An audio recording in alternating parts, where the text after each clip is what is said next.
क्योंकि 1 मिनट में आपका मेडन स्पीच ढंग से नहीं हो पाएगा।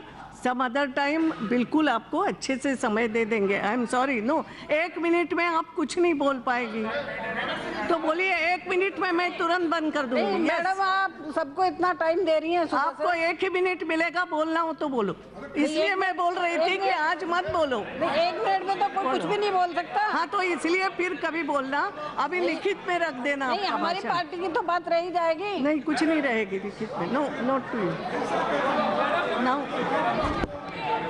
आप 1 मिनट। हाँ। माननीय अध्यक्ष जी, मैं आपकी आभारी हूँ। आपने मुझे सदन में अविश्वास प्रस्ताव पर हो रही चर्चा में शामिल होने का मौका दिया। मैं कैराना लोकसभा से निर्वाचन क्षेत्र से उपचुनाव में निर्वाचित होकर आई हूँ।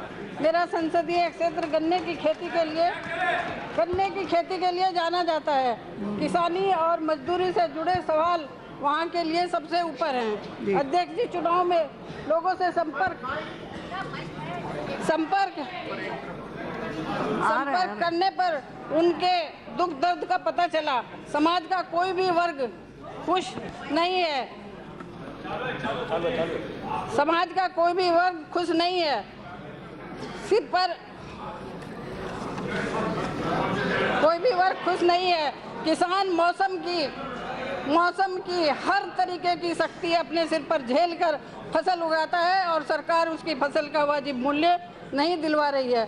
ऊपर से महंगे बीज, खाद, ट्रैक्टर, बिजली व सिंचाई ने किसानों की कमर तोड़ दी है। केंद्र सरकार द्वारा जो MSP बढ़ाया गया है वह किसानों के दुख दर्द को देखते हुए नाकाफी है। किसान तो किसान होता है, ना वो हिंदू है ना मुसलमान है। उन्होंने मुझे इस सदन के लिए निर्वाचित करके केंद्र सरकार और उसकी नीतियों पर के कारनामों के प्रति तरीके से पहले ही अविश्वास व्यक्त किया है। थैंक यू, धन्यवाद जी। हो गया। अध्यक्ष जी, मैं एक महिला सांसद नहीं पढ़ोगी, आपने पढ़ लिया। अध्यक्ष जी, मैं एक महिला सांसद हूँ। बेटी बचाओ बेटी पढ़ाओ जुमलों के साथ सत्ता में आई केंद्र सरकार ने बेटियों की हिफाजत का कोई माहौल इस देश में नहीं बनाया। कठुआ से लेके उन्नाव तक बेटियां महफूज नहीं है। सारा देश देख रहा है कि बेटियों की इज्जत से खिलवाड़ करने में कौन लोग शामिल हैं। और जब केंद्र सरकार से सवाल किया जाता है तो वह सारी जिम्मेदारी राज्यों पर डालकर अपना पल्ला झाड़ लेती है। मैडम, मुझे बोलने दीजिए। नहीं, इतना मैंने पहले ही बोला था कि मत। मैडम, नाउ आप बहुत लंबा चौड़ा लिख के लाइए, इतना नहीं पढ़ने मिलेगा। मैंने पहले बोला था आपको।